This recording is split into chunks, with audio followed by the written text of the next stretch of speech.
Welcome to Roland Academy's support tutorial video series. Setting up network connectivity for a Roland printer or printer cutter. Part 1. Verifying network settings on a PC. We'll begin by going to the Start menu, going into the All Programs folder, Accessories, and launch a utility called Command Prompt. There's also a faster way to open the Command Prompt window. That's by going to the Search window and typing in CMD, which immediately opens up the Command Prompt window. Now we're going to type in ipconfig, which is an application to display TCP/IP network settings. The information displayed by ipconfig includes the IP address of the computer, the subnet mask, and the default gateway that we'll need to know before we can set the values in the printer. We can view more detailed network settings by going into the control panel, clicking on the network and internet, then selecting View Network Status and Tasks. From there we can click on Local Area Connection, which gives us a pop-up window which displays local area connection status and details. In the Details window, we can see that the DHCP is enabled, which means an IP address is assigned automatically, and the information is the same as in the ipconfig network utility. Now there's also a Properties button that we can click on, and this gives us all the different network protocols. We want to click on TCP/IP v4, and again click on the Properties tab for TCP/IP v4 and see that it is set again for IP address configured automatically by DHCP. So we're not changing any settings. We're just going to close these windows, but this is another way of viewing the same data that we found by using the ipconfig system utility. So it's important to understand the settings and where to find them in Windows.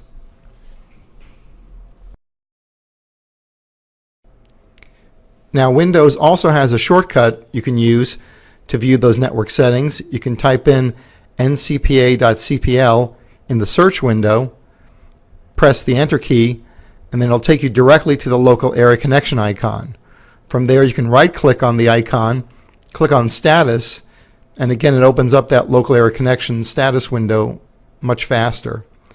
From there again, when we look at details, it's the same information we saw before in ipconfig. We can again double check the properties, make sure that when we look at the different protocols, we make sure we select TCP/IP v4, click on Properties, and again make sure that DHCP is enabled and the IP address is assigned automatically for the PC. So this is a much faster way without having to scroll through as many windows, and gives you the same information. Part 2. Changing the network settings on a Roland printer or printer cutter. Now that we've recorded the network settings, which include the IP address of the computer, the subnet mask, and default gateway, I can enter the networking information on the printer side. By pressing the menu button, I can scroll down to the System Info, press the right arrow button, and it will take me to the network settings. So I'm going to go System Info, Network, right arrow again to the IP address, press the right arrow one more time, and now I can actually change the IP address. The IP address right now is 0, but we're going to change that to a value that's going to be the right one to use with the network we have. So the first digit we're going to change is going to be set to 192 as part of the IP address, and the first 3 sets of digits have to match the computer's IP address. The second set of numbers is going to be changed to 168, and we can scroll up or down to get to that, whichever is easier. The third number is just going to be set to 1, and the last number can be any value ranging from 2 to 254 as long as it's different from my PC or any other PC on the network.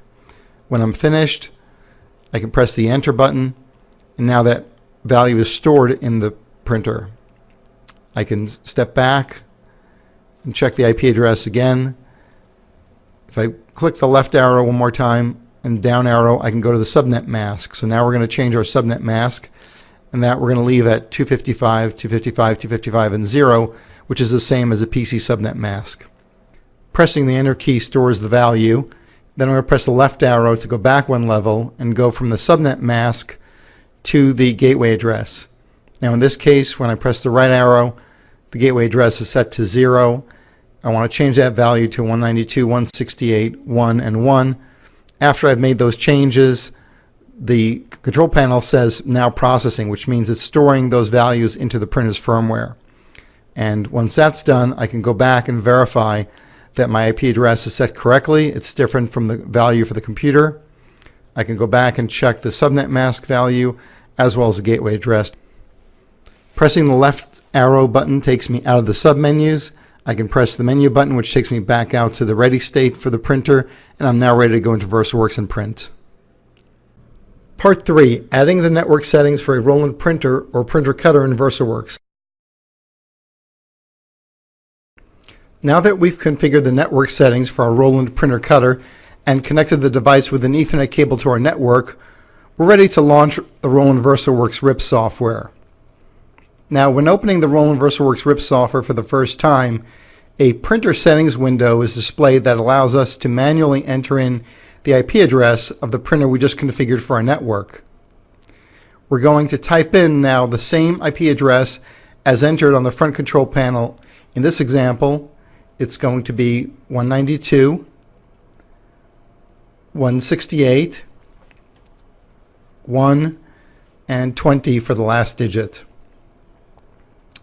We then click on the Verify button to confirm that Roland VersaWorks connects properly to the IP address entered. You'll see the model name, serial number, and status.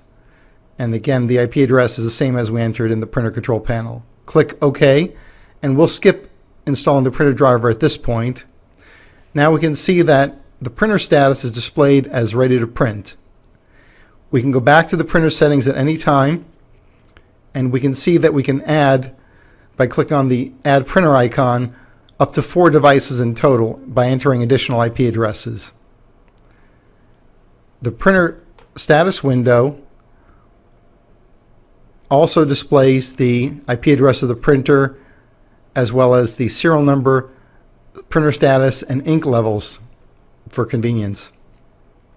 Now, once the printer has been added to the list of connected devices in VersaWorks, we're all set to add jobs into the RIP queue and print. This concludes our support tutorial video. For additional tutorial and workshops, please visit rolanddja.com/training/workshops.